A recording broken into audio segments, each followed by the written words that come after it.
Achei que o Matheus podia ter entrado mais cedo um pouquinho. Outra opção era jogar o Rafinha e colocar o Matheus Pereira pelo meio, o Rafinha lá na ponta, era uma outra opção.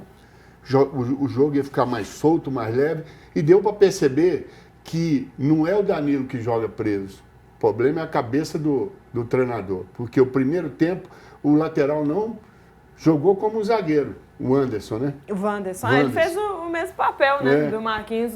A gente tinha uma expectativa que talvez mudasse um pouco a dinâmica, mas passa muito por isso que o Vanderlei falou, é o pensamento do Dorival. Nesse lateral direito mais contido aqui atrás, né? E assim foi. Eu queria saber como que a fita VHS dos meus melhores momentos foi parar na mão do Luiz Henrique, porque aquele gol ali, ele copiou de mim, tá? Bem, ô Matheus, o que você colocaria, quem é que você colocaria como destaque nesse jogo ontem da seleção brasileira contra a peruana? Eu acho que o Gerson jogou muito bem desde o primeiro tempo, apesar do primeiro tempo o Brasil todo ter demorado um pouco a engrenar. Eu acho que o Bruno Guimarães também jogou muito bem, essa dupla de volante, né? Luiz Henrique, depois que entra. Rafinha começa mais uma partida muito bem, não só pelos 2 gols de pênalti, né? Rodrigo, acho que esteve um pouco abaixo daquilo que ele pode apresentar. Mas, no geral, o time jogou bem, né? O Wanderson, como os companheiros já falaram, poderia ter jogado um pouco mais solto no primeiro tempo, mas, ao mesmo tempo, quando você tem 2 pontas, no caso de ontem o Savinho, que fica colado ali na linha lateral, né? E assim como o Vinícius Júnior, quando é titular na esquerda, e as pessoas falam assim, o Arana não avança, mas o cara tá lá colado lá e não deixa o Arana passar, né? Fica meio complicado. E às vezes tinha algumas jogadas ontem dessa maneira, né? O Wanderson poderia passar, mas o Savinho estava ali, e aí no segundo tempo sim teve essas jogadas, mas também não recebeu tantas bolas. Eu acho que ninguém foi tão abaixo da média não, e o Brasil jogou bem, né? Mas é claro, na minha opinião, não fez mais do que obrigação, né? Porque a seleção adversária é uma das 3 últimas das eliminatórias e tinha que ter vencido realmente e poderia ter feito até mais, né? Pois é, com essas 2 vitórias em 2 jogos, o Brasil abriu 4 pontos de diferença da primeira seleção fora da zona de classificação para a Copa do Mundo de 2026. E o Bruno Guimarães falou sobre essa importância de descolar aí da parte de baixo. Fala, jogador!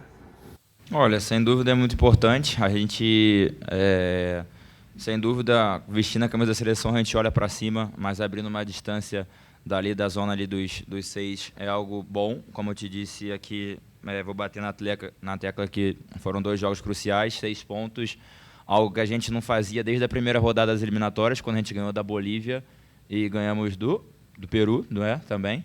Então, algo que não acontecia há muito tempo, fundamental para a gente. Sem dúvida, traz muita confiança para que a gente possa jogar mais leve os próximos jogos e se preocupar, sem dúvida, em só olhar para cima na tabela. Agora é o momento de pegar essa goleada, que era obrigação, e encarar como o início de uma retomada da seleção, Sara? Ah, com certeza. Acho que essas 2 vitórias, na verdade, dão mais confiança e tranquilidade tanto para o Dorival quanto para os jogadores que também sentiam essa cobrança. E aí acende um alerta também, que se você fizer algumas alterações, não vai morrer não, tá? Pode mudar, é o caso. Né? Então a gente vê, estava até confessando aqui, né, no off, não dá mais pro Paquetá, né? Essa dupla de volantes. Repete aí. Ele ainda tem qualidade. Câmera 2, repete. Paquetá tem muita qualidade, só que a dupla de volantes, a dupla de volantes, Bruno Guimarães e Gerson encaixou muito bem.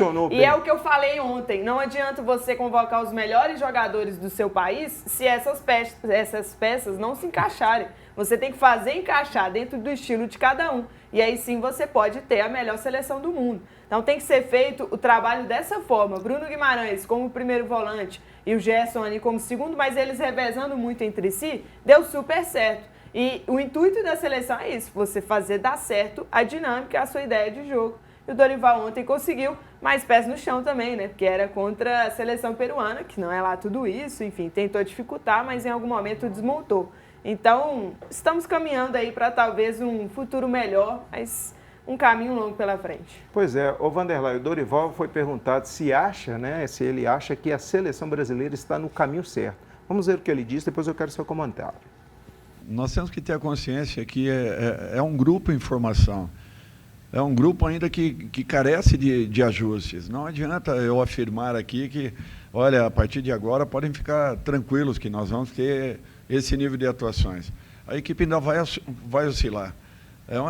É um fato isso. Teremos partidas talvez até melhores do que essa. Ainda que, pela atitude que nós tivemos, nós não demos uma oportunidade de gol à equipe adversária.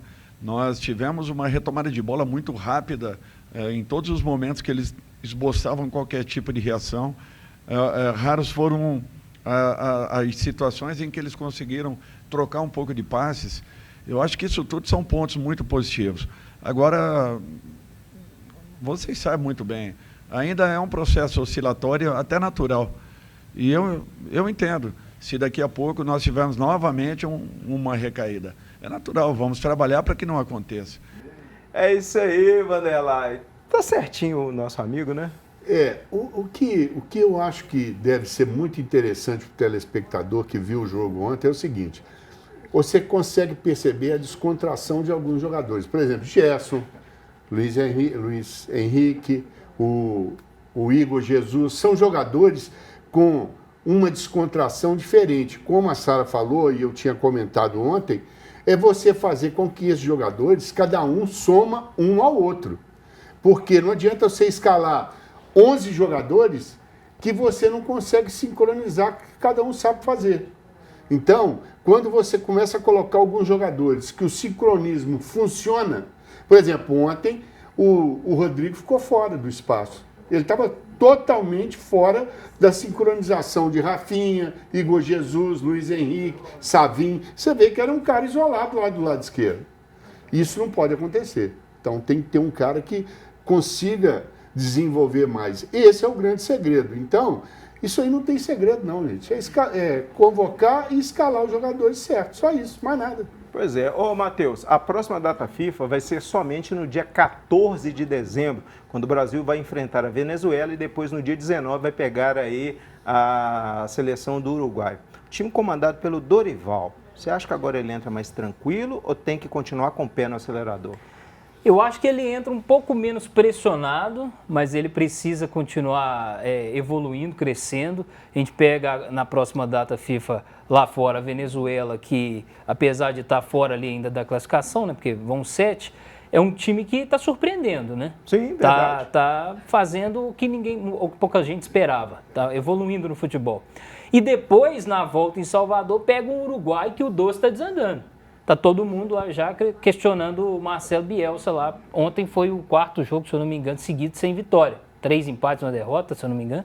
Então, mais uma data FIFA que a gente pode tirar aí talvez uns 4 pontos, pelo menos, ou até os 6, e aí voltar no ano que vem muito mais tranquilo do que está agora.